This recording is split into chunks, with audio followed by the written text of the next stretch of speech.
Hey, okay.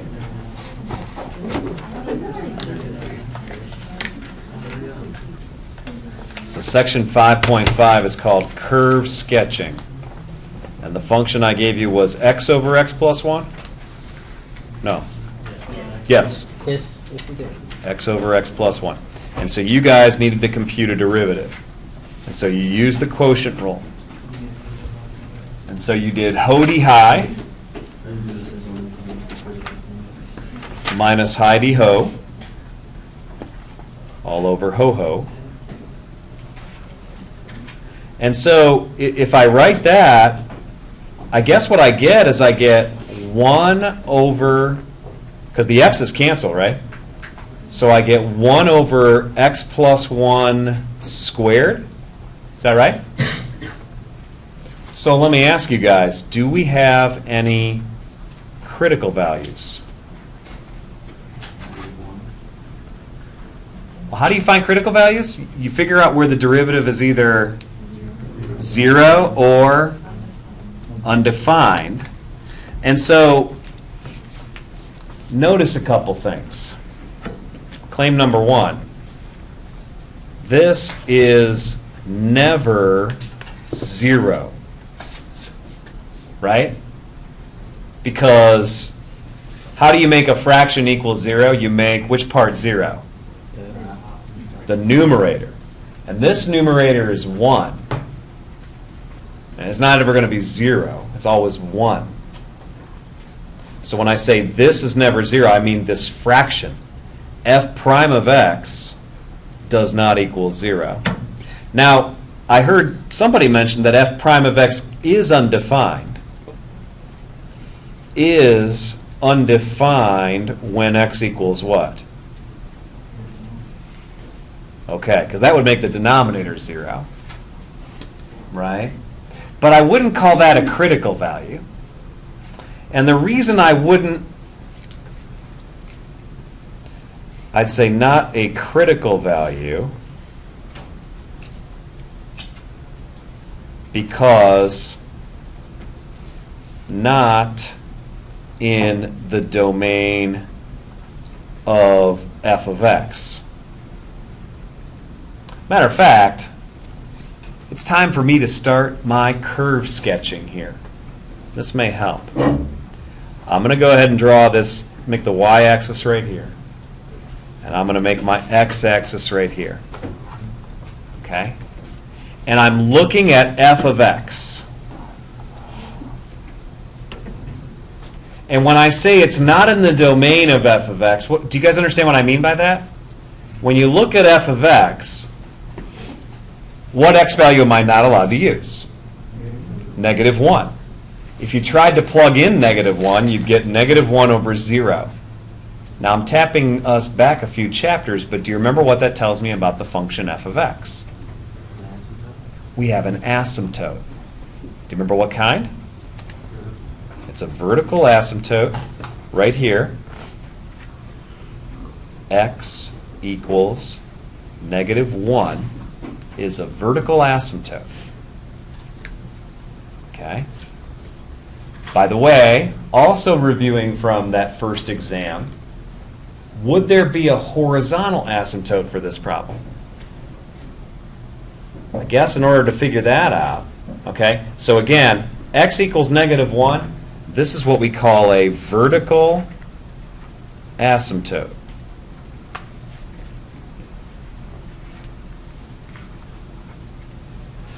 So my next question is, do we have a horizontal asymptote?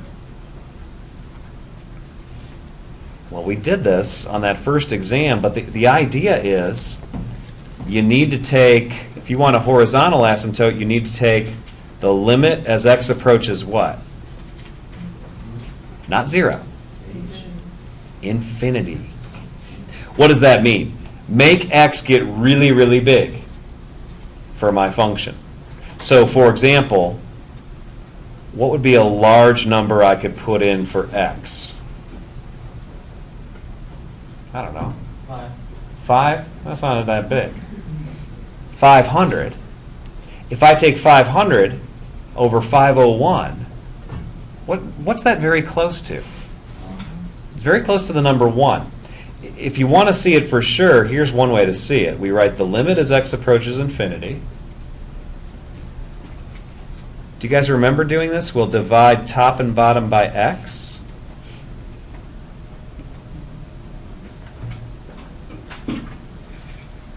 Raise your hand if you do remember seeing this. Okay. You know what I'm doing here? I'm reviewing for the final. Dastardly trick, right? Well, I mean, it's coming up. I just, by the way, on the calendar I'm posting today, I found out today your final is the Monday of finals week, okay? So it'll be 11 o'clock finals week. We're going to get it over. But anyways, I just found that out today. But I'll list it on the schedule for you. But what you get is limit as x approaches infinity of 1 over 1 plus 1 over x. And what happens as x... What happens to this when x goes to infinity? That approaches 0, right? Because 1 over a really big number is 0. So you just get 1 over 1, which is 1. The horizontal asymptote, as demonstrated here, would be y equals 1. All right, so I'm going to move back so I can draw that horizontal asymptote. Paul? Yes. Where did you get that function from x over x plus 1? I gave it to you. Oh, you gave it. It was on the slide, yeah. So there's the function. It has a vertical asymptote. It has a horizontal asymptote. But in order to graph it, you actually have to go back to what you did in algebra class a little bit. You need to plot points. You know, way long time ago, I remember we did this. We would be like, it depends on your algebra teacher what they did. I call them input-output charts, where the input is x and the output is f of x. So for example, give me a really nice input to use. 0, I love. 1 is good too. If I put in 0, I get 0 over 0 plus 1. That equals, well, 0, right? So that tells me 0, 0 is one of the points on the graph. Put in 1. You get 1 over 1 plus 1, which equals what? So that tells me 1 comma 1 half is also a point on the graph.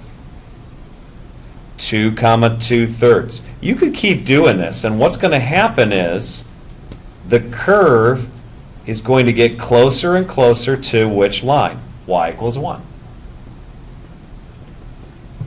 Who's with me so far on this? Okay. What happens if I move this way? I bet you could tell me what's going to happen without plotting more points. It's going to get closer and closer to the asymptote and go like that. Now, what happens when I go beyond the asymptote? That might not be very clear. Let me do one more thing, guys. Give me a number to the left of the asymptote. -2 is a great choice. So I get 1 over -2 plus 1. What does that equal? 1 divided by -2 divided by. Oh, thank you. It's -2 divided by -2 plus 1. Thank you. So because the original function is x over x plus 1. So this equals -2 over -1. So what's it equal? 2. Let me plot that point. -2, -2 would be this point right here. Now, you may or may not know what it looks like at this point. Depends how strong of an algebra teacher you had. But I can tell you that calculus can tell me an awful lot about what's happening. Again, I have f of x here. I also computed f prime of x, right? So my question is, f prime of x, we know it's never 0. Is it positive or negative, or does it change?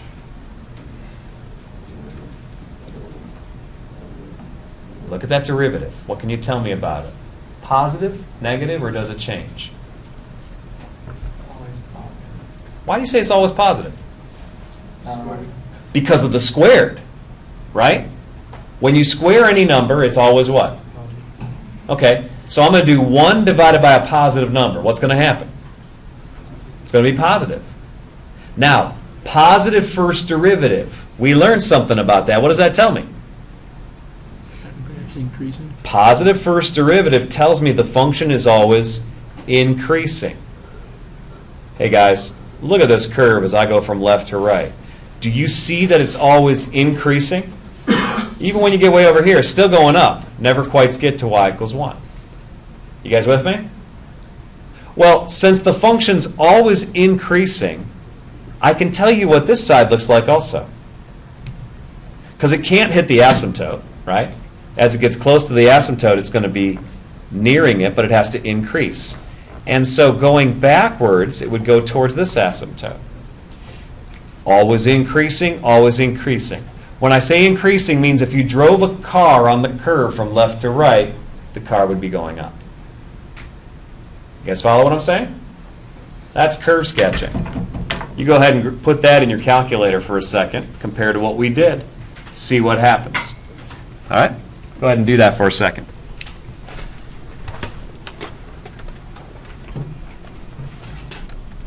All right.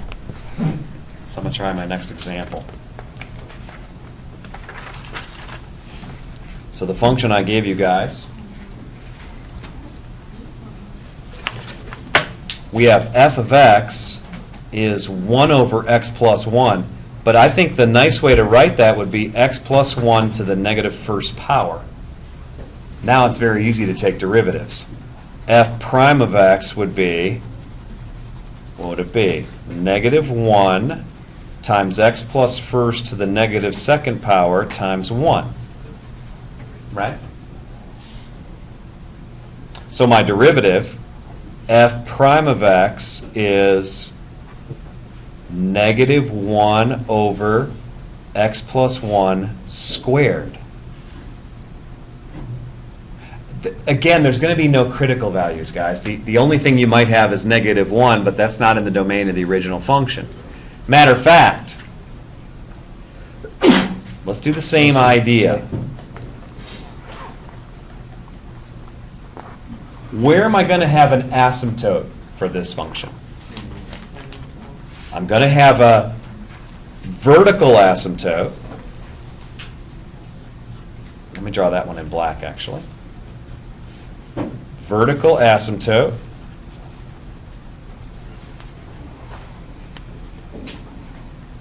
at x equals negative 1. And how about a horizontal asymptote? Hey, what happens when you put in a really big value of x? Where do you get a horizontal asymptote for this function? 0. At 0, right? If you put in 1 over, you put in a really big number, it's going to get closer and closer to y equals 0, right? You'll never get y equals 0 for this function, but it gets closer to it. What can you tell me about the derivative? The derivative is always negative. And what does that tell me about the function? Always decreasing. That's right. So now at this point, I put in an input-output chart and kind of go from there. Okay? Now, I want to use the calculator to demonstrate things a little more quickly. Here we are. So let's see. Oh yeah, this was the graph you should have gotten for y equals x over x plus 1. So now I want to graph y equals 1 over x plus 1. Let me sketch a graph there. And there it is. Do you see the asymptote? Okay, let me zoom in a little bit. I think that might actually help the picture here for you.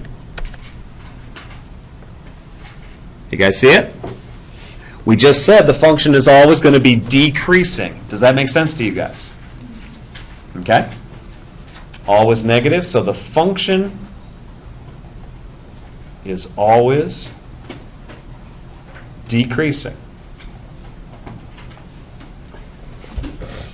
And so it kind of goes like this, kind of goes like this. It goes through 0, 1. I could see that.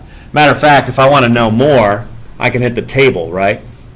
Second graph gives me a table of values. So like, oh, see, if you see -1, it says error, right? You can't put in a -1. If you put in 0, you're at 1. If you put in 1, that'd be a half, then a third, then a fourth. You guys okay with this? All right, so that's the graph. Oh, one more thing. I said, remember, let's use some of the things we've done from chapter 5. Now, the other thing we've done is we can compute the second derivative. So what would the second derivative look like? Well, again, the first derivative is right here, -x plus 1 to the -2. So for the second derivative, we can bring the -2 down. We had the -1. Now we have x plus 1 to the -3. Does that make sense? So I'm going to simplify. And so I get the second derivative is +2 over x plus 1 cubed. Does the second derivative ever equal 0? No, because the numerator is 2, right? You have to make the numerator 0 to make a fraction equal to 0. So what I'd like you to talk to the person next to you about, do we think that the second derivative is positive, negative, or does it depend on something? And what is that something? Something else. Absolutely, it depends on what you plug in for x, doesn't it? Right? Because we know that sometimes this is negative. Can you give me, where would this thing be negative? Okay, for example, -2, right? This is negative on the interval, well, really, from -infinity all the way to -1, right? And that's why over here, you'll see that this curve is concave what? Down. But if you put in a number bigger than -1, even 0, what's going to be true about the curve over here? Positive. So we are concave Up. up. All right? And so, you know, I think that Section 5 doesn't really have new ideas. It's just kind of putting it all together, which is actually not a bad move for us to be doing at this point, right? So, anyways, that's kind of where we're at.